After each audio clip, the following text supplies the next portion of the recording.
Welcome to my Week 5 battle of the LGA. This week, the Chicago Grookies are taking on Jackolog, coach of the Mega Mawile Madness. Now, this is the second week in a row that we are going to be facing a Sun team. We had to fight one last week with Torkoal, Chi-Yu, and Victory Bell, but this week I think it's a lot scarier. So let's take a look at my opponent's team, my team, and we'll get into the battle. So their team consists of Walking Wake, Ninetales, Hisuian Lilligant, Landorus Therian, Comfey, Umbreon, Charizard, Rotom, Wash, Metagross, and Wugtrio, with their Terra captains being Charizard and Wugtrio. Up first we have Fezandipity, and this thing is so important this week because it is one of my only checks to Hisuian Lilligant. Between Solar Blade, Close Combat, and Ice Move, I don't do too well against Lilligant, and Fezandipity is the one Pokemon that checks it. The 204 HP is so that we get the maximum back from Black Sludge at the end of each turn.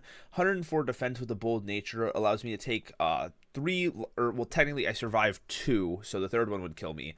Life Orb, Adamant, Triple Axles from Lilligant. The 12 Speed F is to take 2 Hydro Steams from a Specs Walking Wake outside of Sun, and then the 12 Speed is in case Landorus wants to try to speed creep me. Moonblast, Acid Spray, Heat Wave, Roost. Heat Wave is really only there for Metagross because I didn't want to get walled otherwise.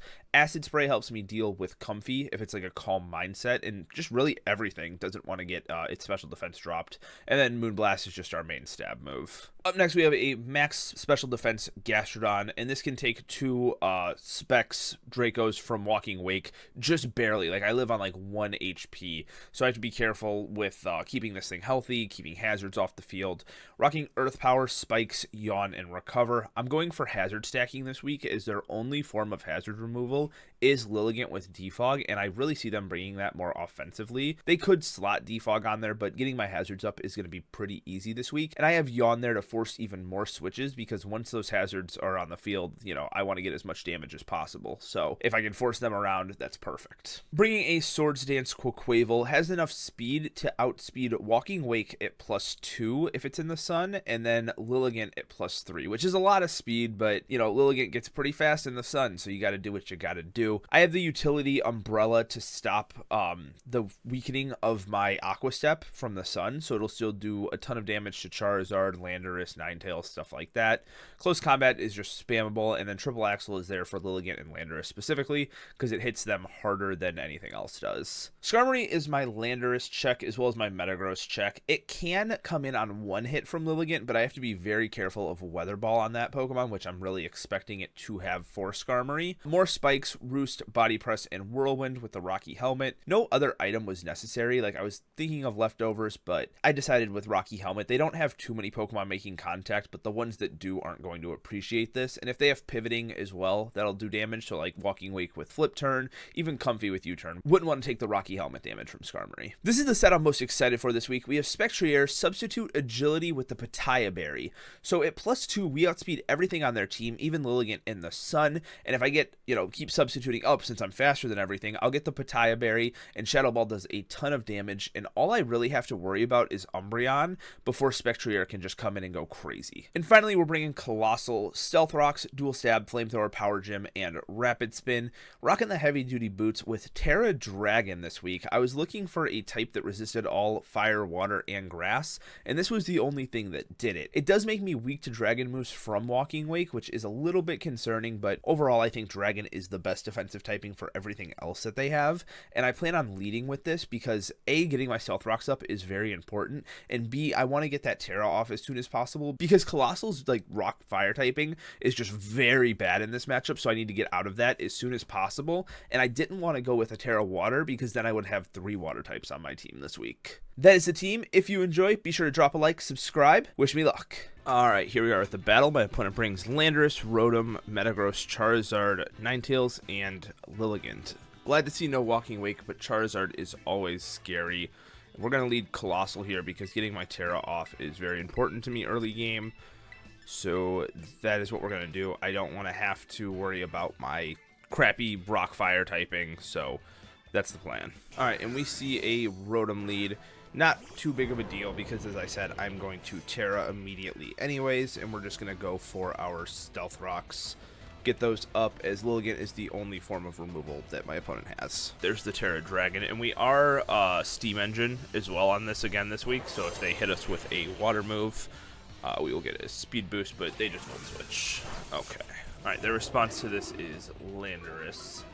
And I want to see if I can figure out if that's an offensive or defensive Rotom Wash based on that Volt Switch damage. So I did about 9%. Okay, so it could be max special attack. It could be a little bit on that Rotom. It's hard to say. But we go Skarmory on Landorus here always. If it's special, we do have to fear Focus Blast a little bit, but it does not 2-hit KO. And we just see U-turn, so this is going to take a little bit of chip damage from Rocky Helmet. And we're probably going to see Ninetales or Charizard come out here. Gastrodon is a lot less useful in this game without Walking Wake being here, because that was kind of the whole reason that it was on the team. We see Ninetales come out here. Not heavy-duty boots, so it's probably Heat Rock.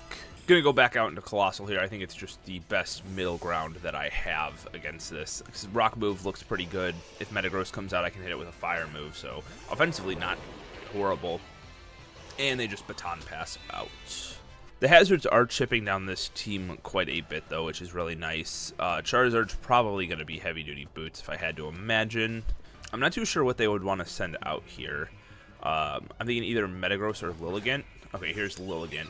This thing is such a threat to my team.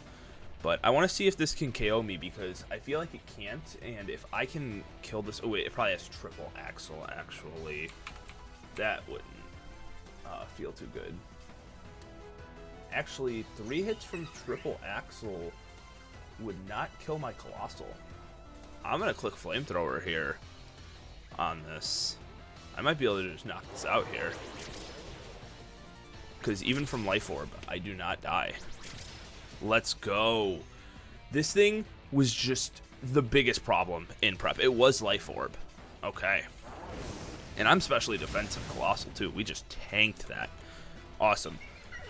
I feel so much better knowing that that's gone. I'm not like 100%, oh, I'm going to win this yet, because Charizard is still there. But having Lilligant off the field is massive.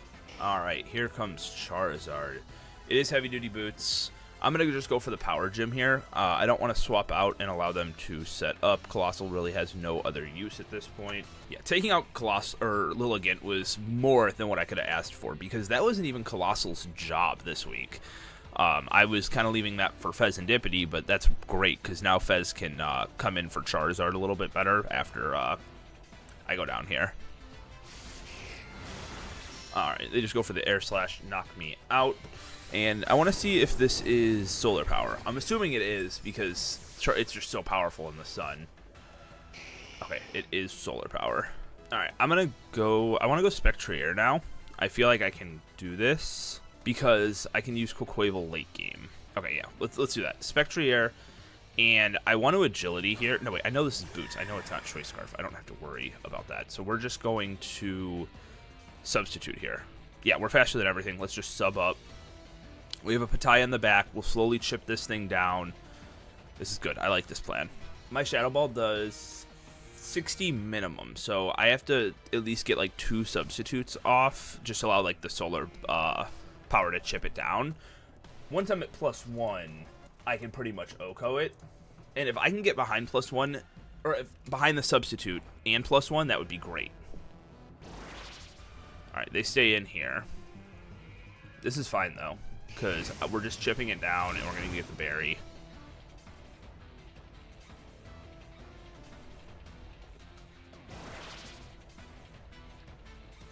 Alright, so he's down to about 75%. We're just going to sub up again. After one more sub, we will get our berry, and this thing is going to be in range. And then I don't know what comes out after. It could be Scarf Landorus, since we haven't seen item off of that yet. Could be Scarf Rotom as well. Let's substitute one more time here, because we are still not... He's still not in range of Shadow Ball. The thing is, would they bring one of those 2 Pokemon Scarfed when they have Lilligant, which is just always so much faster than my team? I don't know. Alright, there's our berry. So our special attack is now up. Put that in here. So now we'll be able to KO this Charizard here, which is about 50% at this point, I want to say, due to just the solar power. It would have been nice if we could have had the sub stay up, but not a huge deal. We're just going to knock out this Charizard here.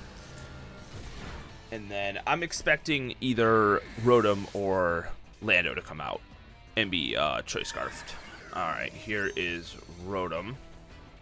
And like I said, I'm probably Scarfed, but we're just going to click Shadow Ball here anyways. If it's specially defensive, there's a roll for us to kill it due to the rocks. If it's physically defensive, we always KO it here.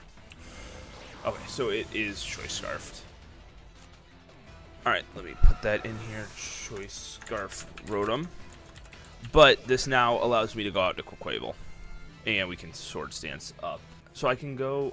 Yeah, I think Quaquaval is the best answer here, because they don't want to stay in, considering they're locked into Dark Pulse. And we could just always Aqua Step, I believe. Because we don't care about the Sun if Ninetales comes out. And if Lando comes out with an Intimidate... Quaquaval... Oh, I forgot I made this max HP. I need to just click something here. Alright. Yeah, we'll Sword Stance. Because if Lando comes out, that'll leave us at +1. And I think after 2 Aqua Steps, we would outspeed Rotom. Okay, Ninetales comes out. I think this is actually worse for me. I probably should have Aqua Stepped. Okay, Solar Beam actually can never KO my Quaquaval here. So at +1, let me look at what Rotom Wash would hit with a Choice Scarf. Because it probably is going to always be faster than this at +1. That's probably the goal of it. What do I have that takes Fire Move otherwise?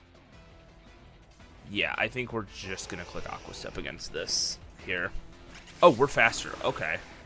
That's fantastic. I did not expect to be faster than this. So it was definitely a bulkier Ninetales. So now I'm curious if Rotom could even KO me with anything. So it's a roll, and it's very much in my favor. So I think I Aqua Step again, and then I will always be faster. And I can just KO on the follow-up. No, I always KO with close combat anyways. I'm just going to go for Aqua Step to be safe, though, in case like Landorus is Scarf in the back for whatever reason. All right, let's see it. Let's go. And no para. Quaquaval, you absolute goat. So now we are always going to be faster than this Rotom. And we can just click Close Combat. And I think that this might be game. Bullet Punch on Metagross could be a thing. But at that point, it's just Landorus and Metagross against Skarmory and Fez. And I don't think that the combination could beat them. So let's go. This Sun team, absolutely terrifying. Ninetales and Lilligant are just so much scarier than like Chi-Yu, because at least with Chi-Yu, I knew that like, okay, it's gonna cap at this speed if it's Scarfed, and if it's Scarfed, it's not gonna be as powerful. With Lilligant, that's not an option because it's just so fast. It can afford to run Adamant, it can run Sword Dance, it can run Bandit, it can run Victory Dance. It's just insane. All right, we knock out Rotom there. I was going to put max attack on this thing with little HP, and I ultimately at the end was like, if I'm going for Swords Dance, let me just put max HP on this thing. All right, here is the Metagross. Why is it just chilling like that? Homie, put your legs down. What are you doing? Close combat kills. Okay. So let's see if they have the Bullet Punch. If they do, it gets a little more interesting. For sure. Okay, they do not. And Metagross goes down. So yep, that is going to be a Quaquaval sweep. Hell yeah. Quaquaval has been so fun to use this season. And the Utility Umbrella worked perfectly because I ignored the Sun on Ninetales when it came in. I'm able to just click Aqua Step, do a ton of damage. And I believe Aqua Step will just kill you. I don't think I have to risk going for triple Axle here. Yeah, I can just click Aqua Step. Alright, GG's to my opponent. If you enjoy, be sure to drop a like and subscribe, and I will see you guys all next week. Peace.